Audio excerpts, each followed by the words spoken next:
I used to squat all the time and with some pretty significant load, but I didn't realize how many compensations I had until my body was just in a lot of pain, because I wasn't necessarily just filming myself and assessing how I was squatting all the time. I just thought if I could squat ass to grass that I am in a good spot and everything is going to be okay. But again, the feedback here was pain. And for some reason, I really disassociated how my hips were changing shape and the mobility that I actually had, because I was always thinking that it was all about ankle dorsiflexion, or maybe I just needed more strength in my spine or my T-spine. But really, there's a lot more to that. And when you think of a back squat, it's not a simple movement. It's very challenging to allow us to move in all the relative motions, because it is complicated and there's a lot going on here. So to go down and to come right back up without compensations is challenging unless we address the fix. And that's what I'm going to be showing you in this video.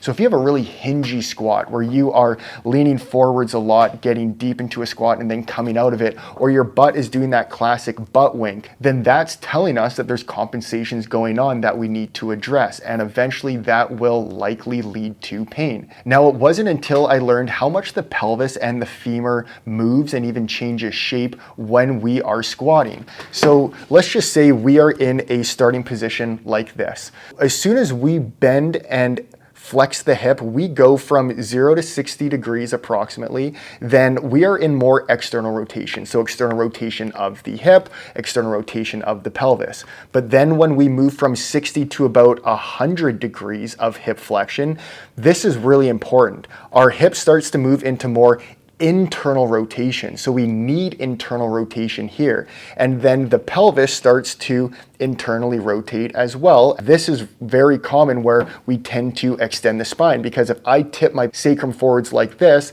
then that's my low back going into too much extension because I don't have enough internal rotation accessible at the hip. And we need that internal rotation to produce force into the ground to be able to get out of the squat. And then from about 100 degrees to the very bottom of a squat, we go back into external rotation, and then our pelvis goes back into external rotation, and then the sacrum goes to tipping back.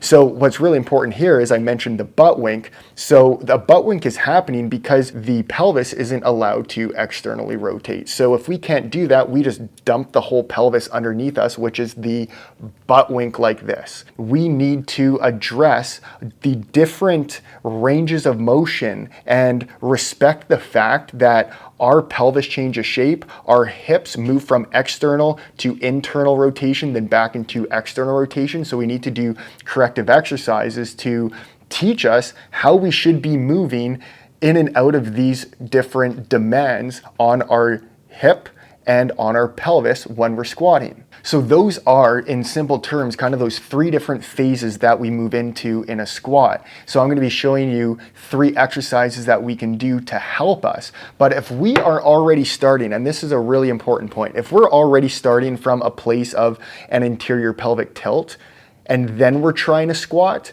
remember where I said between 60 to 100 degrees we need more internal rotation? Well, as soon as we start from this point and then we require more internal rotation, we're going to start losing that internal rotation space. And that's really important, because that's where we start to really extend the spine to find more internal rotation to produce that force. I'm going to show you 3 different corrective exercises that you can do in respect to the 3 different phases of hip flexion so that we can gain those relative motions back. And then I'm also going to show you variations to a squat so that you're working in the amount of room you have available now without compensations, so that you can actually continue to squat and progress with your training regime. For this exercise, all we're gonna need is a wall and a kettlebell to add some load. And what we're trying to do here is restore more hip extension. We wanna start from more of this neutral alignment. We don't wanna start a squat from more of this anterior pelvic tilt. So take about a step or so away from the wall, have a soft bend in the knees, but we don't want to get too deep because we're still in that 0 to 60 range of hip flexion. And I want you to bring awareness to your feet. Make sure they're underneath and in alignment with your hip joints in the middle of the legs here. And then feel the heels, because we want to be more heel heavy here, because as we descend into a squat, we really want to have contact with the heels. But don't lose contact of the ball of the big toe and the fifth metatarsal head, which is the outside of the foot. Once we're here and you're pushing in, you should feel your pelvis rotating back a little bit so that your low back is becoming a little bit more flat on the wall. And then paired with this, exhale fully. Get all that air out, feel those slight side abs are engaged, and lock that in place. Then we're just gonna be bringing our arms out in front of us like this, so that if I were to straighten my arms, they would be pointing at about a 45-degree angle towards the floor. And this is going to protract the shoulder blades, which is what we want when we are in a squat as well. And this is gonna help us keep and stay in that stacked position. So you can just take a few breaths here while pushing with your heels in towards the floor, but also pushing you kind of back at that same time to maintain this alignment.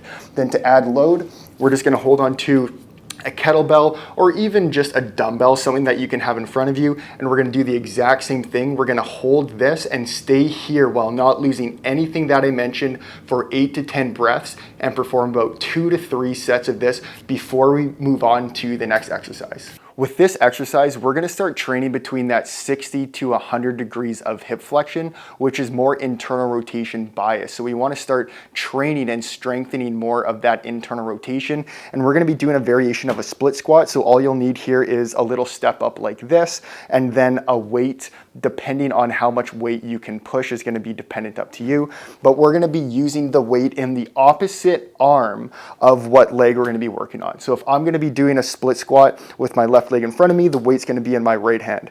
So let's start by feeling the foot contacts. I want the heel, ball of the big toe, and then the fifth metatarsal head. Don't lose that at any time, but we're gonna be feeling more of the inner heel and the ball of the big toe here, because that's more internal rotation bias towards the foot, and which is gonna help with internal rotation of the hip.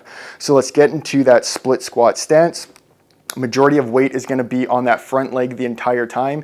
And as I'm here, this weight's gonna be pushing me more towards my stance foot. So I wanna almost think that I'm keeping my hips square, but also even turning it towards that stance leg slightly. So as I come down, and don't forget to stack, so keep those low ribs down, find that neutral pelvis, keep that locked. As I inhale on the way down, I'm feeling those foot contacts. And right here, I'm getting pretty close to about 100 degrees of hip flexion, which is exactly what we want. Then we're gonna exhale, push through those foot contacts up, and then we're just gonna come to about here. We don't need to extend all the way. That's not the purpose of this exercise.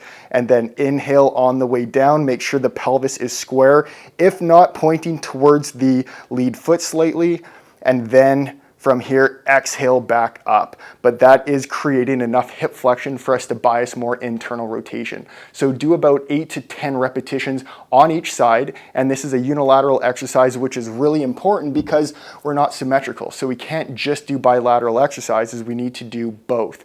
And then do about 2 to 3 sets before moving on to the next exercise. For this exercise, we're gonna be working now in that bottom portion of the squat, which is 100 degrees of hip flexion and beyond. The wall here is just used as support. Sorry for slapping the wall here, but all we're gonna do is be in again, a neutral stance. If you need to widen your stance a little bit to get started, that's okay, but eventually we want to narrow that stance, but it does create more internal rotation demands.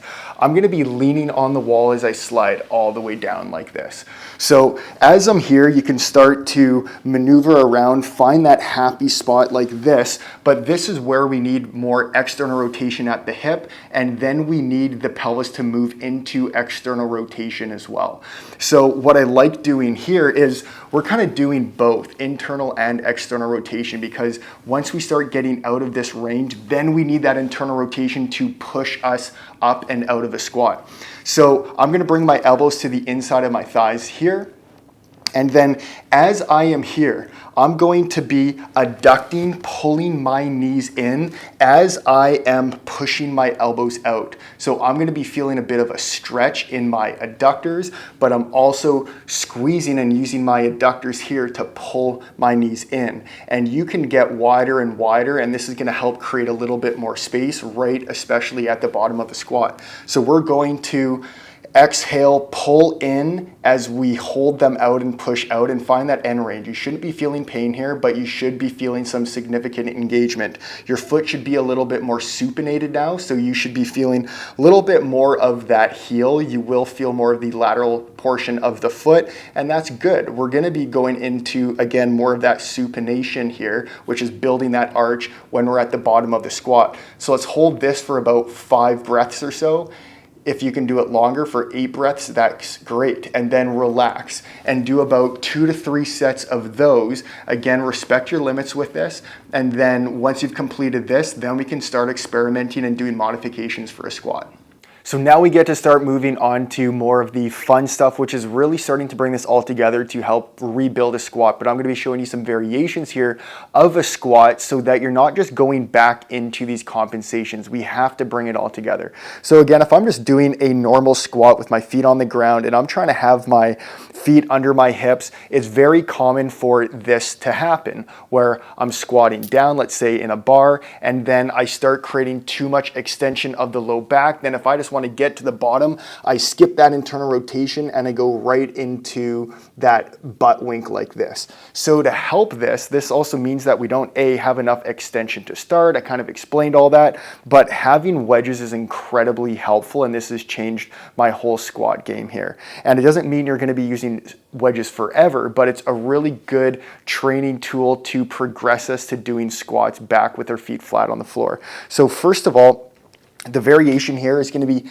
having a kettlebell or even a bar that you can hold, nothing too heavy to start, but we're going to hold it in front of us just like this, similar to that first exercise we were doing.